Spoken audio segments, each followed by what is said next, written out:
The sun had barely risen over the jagged peaks when Veronica Vera Hawthorne, known to her neighbors as the ultimate HOA enforcer, surveyed the slope above her modest hilltop home. To outsiders, she seemed like the picture of suburban perfection, a pristine lawn, color-coded flowers, and a reputation for running the homeowners association with an iron fist. But inside, a storm brewed, a desire to transform the sleepy mountain neighborhood into an enclave of luxury mansions. She wanted to shape the landscape, and she wanted power. Vera's plan was audacious. She had convinced the HOA board that the only way to increase property values was to approve construction, permits for massive, ultra-modern mansions perched along the ridge. With her charisma, she swayed votes, dismissed objections, and painted visions of a community glistening with wealth and status. To her, every rock and tree was merely an obstacle to architectural grandeur. But not everyone was thrilled. Old-timers whispered about the instability of the steep slopes, about rains that could wash away the earth, about the mountain's fragile ecosystem. Vera brushed these warnings off with a condescending smile, calling them nonsense rooted in fear. Her determination bordered on obsession. She hired engineers, landscapers, and developers, all under her watchful eye, and soon the slopes were being blasted, terraces carved, and foundations poured. Neighbors watched nervously as dynamite charges went off one by one, sending clouds of dust into the valley below. Birds scattered, and the smell of fresh earth mingled with the acrid scent of explosives. Vera, however, stood at the edge of her driveway, clipboard in hand, noting each progress report with clinical satisfaction.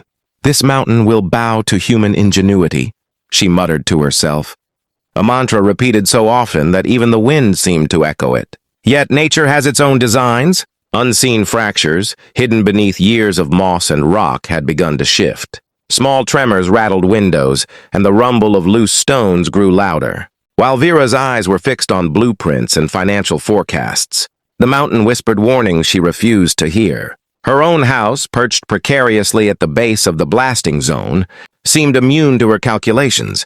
She imagined dinner parties in the mansion-lined ridge, the community admiring her vision. But as the sun climbed higher, tiny pebbles tumbled down, barely noticeable at first, teasing the fragility of what she had disturbed. Vera didn't notice. She couldn't. Ambition blinded her. And the mountain, patient and ancient, began its quiet reckoning. The days after the blasting were filled with a tense kind of excitement. Vera strutted through her neighborhood like a queen surveying her kingdom, proudly pointing out every cleared plot of land. Construction crews had begun erecting skeletal frameworks of glass and steel, mansions, and she couldn't hide her satisfaction. The HOA newsletter featured her face on the cover. Visionary or tyrant? You decide, she smiled proudly, oblivious to the undercurrent of worry flowing through the other residents. It started subtly. On a quiet Tuesday, Vera noticed a hairline crack in her driveway. She bent down, ran a finger along the jagged line, and shook her head. "Nothing to worry about," she muttered, tapping her clipboard for emphasis. Engineers were always cautious. They loved to see problems where none existed. She shrugged it off and attended her weekly HOA meeting, where she outlined new regulations, stricter landscaping rules, mandatory painting schemes, and guidelines for balcony heights. Yet whispers of unease began circulating. One neighbor mentioned the heavy rains the previous month. Another spoke of soil shifting. A strange tremor felt beneath their feet. Vera waved them off, dismissing their concerns as paranoia. "A few cracks? The mountain has always been alive. This is progress, not peril," she announced, adjusting her glasses with a confident flick. Then came the first real warning.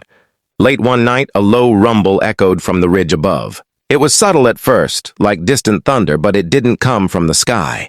Vera woke, rubbed her eyes, and stared at the moonlit slope. A faint shimmer traced the edge of the newly blasted terraces, loose rocks, shifting like a warning sign.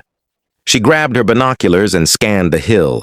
Everything seemed stable, or so she told herself. The next morning, construction crews found small sections of the hill had already begun sliding. Machines were trapped in mud, terraces sagging and retaining walls tilting. Panic spread, but Vera treated it like a minor inconvenience. "We'll reinforce it," she insisted, waving at engineers. "This is expected. Mountains settle after heavy work." Nothing more. But deep down, unease gnawed at her.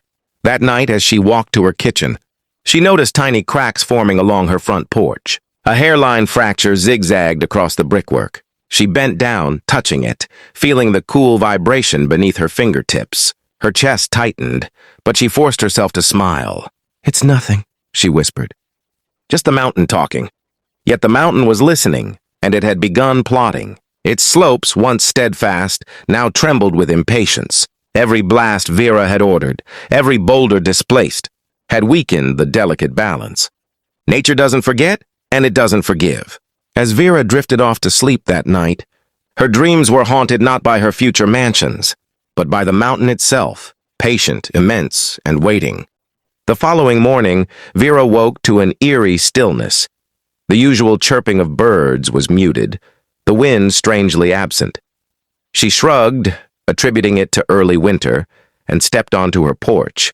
Her eyes widened. Small stones had begun rolling down the slope, like tiny messengers of disaster.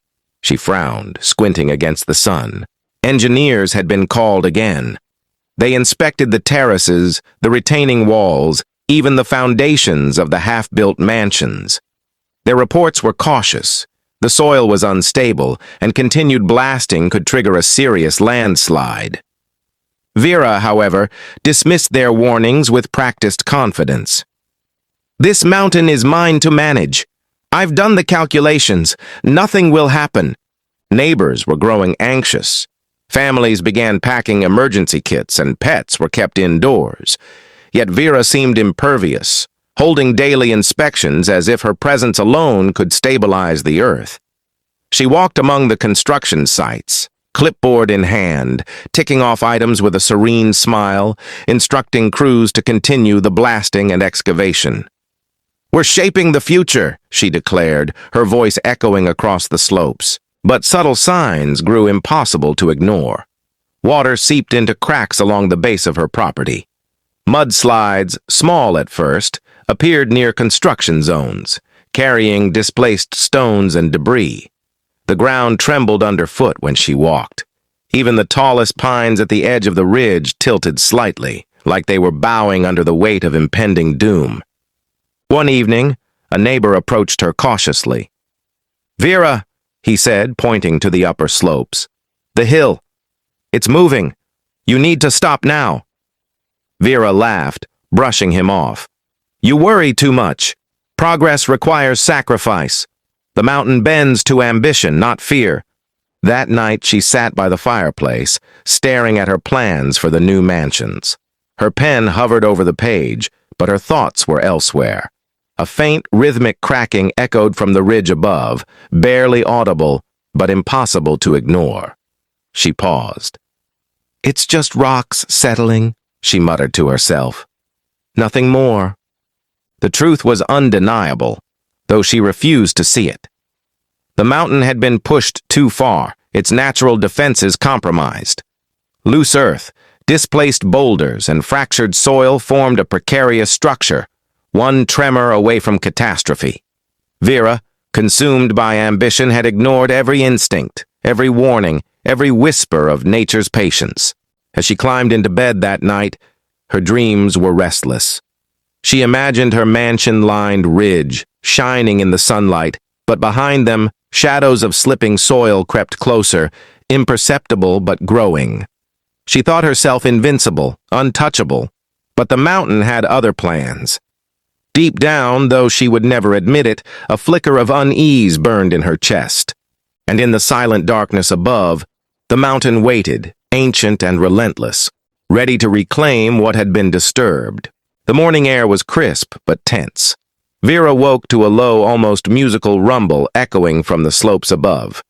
At first, she thought it was a truck or construction machinery, but the sound persisted, deepening in tone and intensity. She stepped outside, gripping her railing, and saw what she could no longer deny. Massive cracks zigzagged across the terraces she had so proudly supervised. Soil bulged like waves frozen in motion. Her heart raced, but pride demanded calm. She called her engineers, insisting they inspect the scene immediately. When they arrived, their faces were pale. Vera, one muttered, shaking his head. The mountain, it's unstable. This could turn catastrophic at any moment. You need to evacuate. Now. No, she said firmly. I've managed this slope for months. I've accounted for every factor. This is nothing. But the mountain didn't wait for permission. A sudden shift sent boulders tumbling, snapping trees, and shaking the foundations of the half-built mansions. The ground beneath Vera's own house quivered violently, forcing her to stumble. She gripped the porch railing wide-eyed as the mountain began to awaken in fury. Neighbors screamed and ran for safety, cars skidding down the winding roads. Vera's mind raced, her clipboard, her plans, her vision, all meaningless against the raw, relentless force of nature. The hillside above her fractured like broken glass, rocks and mud cascading downward with unstoppable momentum. She tried to move, but the ground gave way beneath her feet. The landslide swallowed everything in its path. Her beloved house, once the symbol of her success and control, was engulfed in a roaring wall of earth. Trees snapped like twigs, and dust rose like a suffocating cloud. Vera's screams were carried away in the chaos, unheard and powerless. The mountain had reclaimed what had been disturbed, enforcing its own rules of balance and consequence. By evening, the ridge had returned to a haunting calm. The blasting terraces were gone, replaced by jagged mudslides and displaced rock. The mansions that were never completed were buried or crushed. Vera's influence, her pride, and her obsession were erased, leaving only the mountain, ancient, patient, and undefeated. The surviving neighbors stared in shock from a safe distance, whispers of awe and terror filling the air. Nature, they realized, had delivered its final verdict. Vera's ambition had been blind, her arrogance her undoing, and though no one dared approach the devastation, they understood a simple, terrifying truth. Some forces, no matter how calculated, cannot be tamed. The mountain remained silent and monumental, a reminder of the danger of hubris. Above the flattened remains of what was once Vera's dream, the wind whispered through the rocks as if sharing a lesson with anyone who dared to listen.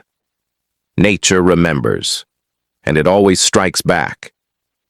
Enjoying this wild story about a HOA gone too far and a mountain that fought back? Hit that subscribe button to catch more unbelievable real-life drama and crazy neighborhood stories. Give this a like if it blew your mind, and drop a comment below. What would you do if your HOA pushed nature to the limit?